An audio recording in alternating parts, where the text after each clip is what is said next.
Hello दोस्तों, welcome to my YouTube channel. तो इस वीडियो में हम आपको सिखाने वाले हैं प्रेजेंट कंटिन्यूअस टेंस के अंतर्गत साधारण वाक्य। साधारण वाक्य यानी कि सिंपल सेंटेंस कैसे बनाएंगे प्रेजेंट कंटिन्यूअस टेंस के अंदर। तो सबसे पहले आइए जानते हैं कि प्रेजेंट कंटिन्यूअस टेंस की पहचान क्या होती है, कैसे पहचानेंगे कि प्रेजेंट कंटिन्यूअस टेंस क्या होता है, कि किसी वाक्य में यही सेंटेंस लगेगा। दोस्तों वीडियो को पूरा देखें ताकि आप सारे रूल्स समझ सकें। जिन वाक्यों के अंत में रहा है, रही है, रहे हैं, रहा हूँ आदि शब्द आते हैं वहाँ पर प्रेजेंट कंटिन्यूअस टेंस होता है, यानी कि प्रेजेंट टेंस कंटिन्यूअस टेंस वो कहलाता है जिन वाक्यों के अंत में रहा है, रही है, रहे हैं, रहा हूँ, यानी कि वो कार्य उसमें कर रहा है। वो जैसे वह घर जा रहा है, यानी कि अभी अभी वो इस समय क्या है, घर को जा रहा है। तो यहाँ पे क्या हो जाएगा, प्रेजेंट कंटिन्यूअस टेंस होगा, यानी कि कोई काम जो है अभी इस समय कंटिन्यू है, यानी कि वो काम जो है हो रहा है। तो ऐसे वाक्यों को हम क्या कहेंगे, प्रेजेंट कंटिन्यूअस टेंस के अंतर्गत आते हैं। अब प्रेजेंट कंटिन्यूअस के टेंस के कुछ नियम क्या है ये देखें। अभी मैं इसका अनुवाद करके बताऊंगा, पहले आपको नियम बता देता हूँ। साधारण वाक्य बनाने के नियम क्या है। सिंगुलर सब्जेक्ट के साथ, अगर हमारा सब्जेक्ट कैसा है, एक वचन का है, तो इज का प्रयोग किया जाता है। अगर हमारा सब्जेक्ट आई है तो उसके साथ एम का प्रयोग होगा, जैसे आई एम लिखते हैं उसी प्रकार से। प्लूरल सब्जेक्ट, यानी कि अगर हमारा सब्जेक्ट कैसा है, कर्ता जो है हमारा बहुवचन का है, प्लूरल है, तो वहाँ पे हम आर का प्रयोग करेंगे सहायक क्रिया के रूप में। मेन वर्ब में, यानी कि जो हमारी मुख्य क्रिया होगी उसमें हम आईएनजी जोड़ देंगे। ठीक, जैसे रीड है तो हो जाएगा रीडिंग, जंप हो है तो जंपिंग हो जाएगा, ठीक, सिट है तो सिटिंग हो जाएगा। तो इस प्रकार से आप फिर से देख लीजिए, अगर हमारा सब्जेक्ट सिंगुलर है, एक वचन का है, तो उसके साथ सहायक क्रिया यानी कि हेल्पिंग वर्ब इज का प्रयोग किया जाएगा। अगर सब्जेक्ट हमारा आई है तो वहाँ पे उसके साथ में एम का प्रयोग किया जाएगा। अगर सब्जेक्ट प्लूरल है, यानी कि कर्ता जो है बहुवचन का है, तो उसके साथ में सहायक क्रिया आर का प्रयोग किया जाता है। और मेन वर्ब में, यानी कि मुख्य क्रिया में आईएनजी जोड़ देते हैं। तो ये चार नियम है, अगर आप ये तुमको याद रखेंगे तो प्रेजेंट कंटिन्यूअस टेंस आप बहुत आसान तरीके से कर लेंगे और आपको अनुवाद करने में कोई दिक्कत नहीं होगी।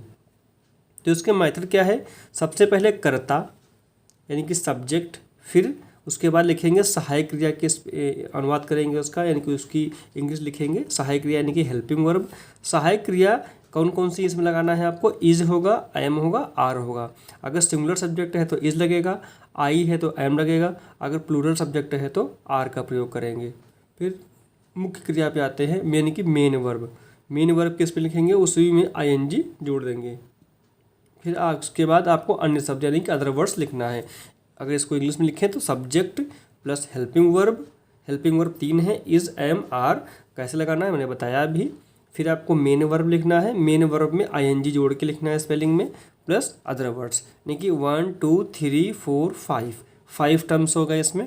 तो आइए आपको अनुवाद करके दिखाते हैं, ट्रांसलेट करके दिखाते हैं हिंदी से इंग्लिश, तभी आपको और अच्छे से समझ में आएगा। दोस्तों वीडियो को पूरा देखें। अगर आप चैनल पर नए हैं तो प्लीज़ चैनल को सब्सक्राइब कर लें, पास में जो बेल आइकन है उसको भी प्रेस कर लें ताकि मेरे आने वाली नई वीडियो का नोटिफिकेशन आपको सबसे पहले मिल सके। वह किताब पढ़ रहा है, वह किताब पढ़ रहा है। अब यहाँ पे वह कर्ता कौन है, सब्जेक्ट कौन है, वह। तो सबसे पहले हमने क्या बताया, सब्जेक्ट को लिखते हैं, तो सब्जेक्ट यहाँ पे वह है, इसके लिख देंगे ही, क्योंकि हमारा सब्जेक्ट कैसा है, सब्जेक्ट हमारा है मेल यहाँ पे, तो ही लिख दिया। फिर क्या है, हेल्पिंग वर्ब। अब ही क्या है, एक वचन है सब्जेक्ट हमारा, तो लगेगा इज, हाई के लिए क्या लगेगा, इज। हेल्पिंग वर्ब जो होगी इज लगा देंगे, ही इज।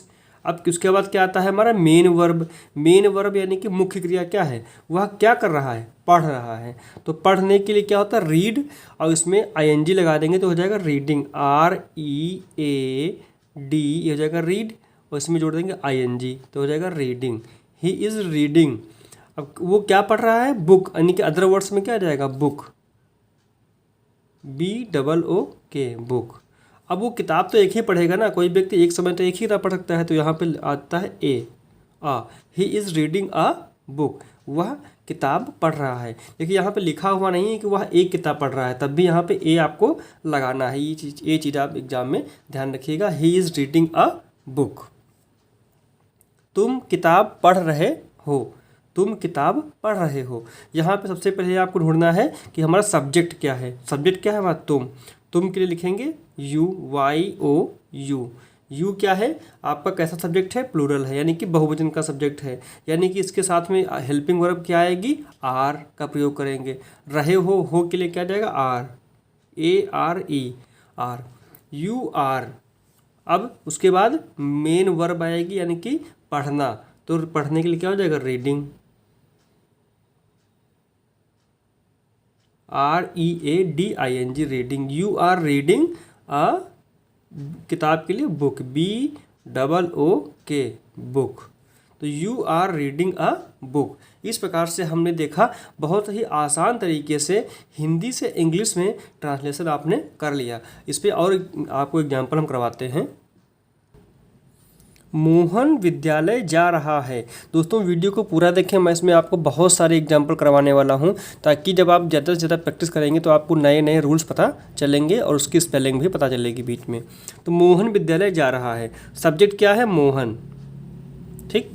हेल्पिंग वर्ब क्या है, उसके बाद मेन वर्ब जाना यानी कि इसका हो जाएगा, फिर हमारे अदर वर्ड्स में विद्यालय आ जाएगा। तो मोहन, इस केस पे लिखेंगे हमारा सब्जेक्ट क्या है, मोहन, MOHAN, मोहन। मोहन कैसा है, सिंगुलर है, एक वचन का है, यहाँ पे किसका प्रयोग करेंगे, इज, मोहन इज। जा रहा है, गोइंग, गो इसमें ING लगाएंगे, गोइंग, गो से बना है गोइंग, मोहन इज गोइंग विद्यालय के लिए, स्कूल, SCHOOL, फुल स्टॉप, यहाँ पे लगा देंगे टू। जब कोई व्यक्ति कहीं जा रहा होता है टू लगा देते हैं। Mohan is going to school, Mohan विद्यालय जा रहा है यानी कि मोहन विद्यालय को जा रहा है, Mohan is going to school. दोस्तों उम्मीद करता हूँ कि आपको अच्छे से समझ में आ रहा है। अगर अभी कोई आपको दिक्कत है, कोई प्रॉब्लम है, डाउट है, तो आप कॉमेंट सेक्शन में पूछ सकते हैं। मैं खाना खा रहा हूँ, मैं खाना खा रहा हूँ, कर्ता क्या है, सब्जेक्ट क्या है, मैं। तो सबसे पहले लगाएंगे आई, मैं के लिए आई लिख दिया। अब मैंने बताया था कि आई अगर हमारा सब्जेक्ट है तो उसके साथ हेल्पिंग वर्ब क्या आएगी, एम, तो आई एम। अब खा रहा हूँ, आई एम ईटिंग, EAT, ये होगा ईट, खाना, और रहा हूँ ING जोड़ दीजिए, इसमें कॉन्टिन्यूस फॉर्म है। तो आई एम ईटिंग, क्या खा रहा है, खाना खा रहा है ना, तो food, FOOD, food. I am eating food, मैं खाना खा रहा हूँ। वे तालाब में नहा रहे हैं, वे तालाब में नहा रहे हैं, तो वे के लिए क्या जाएगा, दे, THEY, दे। अब दे कैसा हमारा सब्जेक्ट है, दे है हमारा बहुवचन, प्लूरल है, क्योंकि बहुत सारे है ना, उसमें बहुत सारे बच्चे भी हो सकते हैं या बहुत सारे आदमी हो सकते हैं। तो दे, तो अब जब हमारा सब्जेक्ट जो है प्लूरल हो गया तो हेल्पिंग वर्ब कौन सी आएगी, आर आएगी, ARE, दे आर। अब उसके बाद हमारी मेन क्रिया क्या, नहाना है, तो बाथ, BATH, ये हो जाएगा बाथ, और रहे हैं तो ING जोड़ दीजिए इसमें, bathing, they are bathing in, तालाब के लिए pond, POND, in pond, they are bathing in pond, वे तालाब में नहा रहे हैं। अगर आपने रूल्स सीख लिए हैं तो आप कोई भी ट्रांसलेशन कर लेंगे। अगर आपने रूल्स नहीं सीखे हैं तो आपको समस्या हो सकती है, इसलिए ट्रांसलेशन के लिए रूल्स आपको पता होना ज़रूरी है।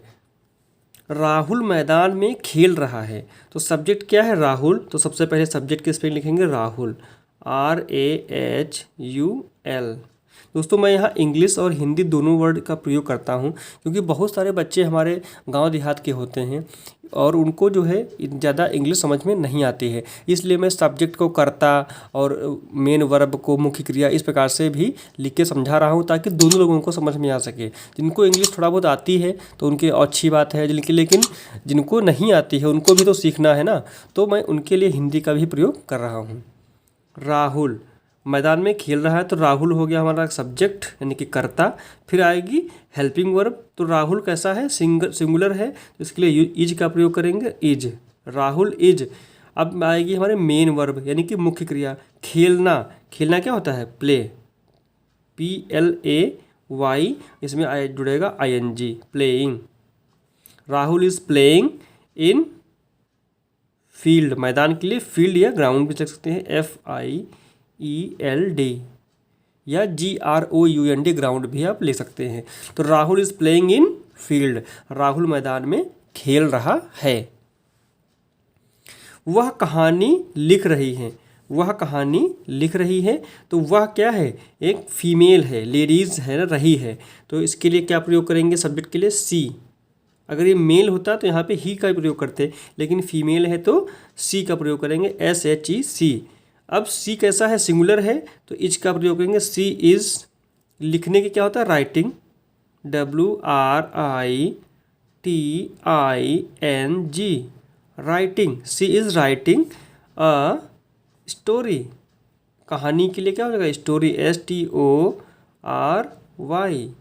सी इज़ राइटिंग अ स्टोरी।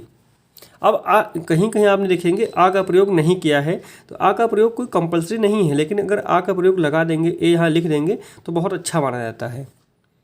कुत्ता भौंक रहा है, कुत्ता हमारा, अब यहाँ पर सब्जेक्ट क्या है, कुत्ता है, तो dog, dog is, helping verb क्या हो जाएगी, इज, डॉग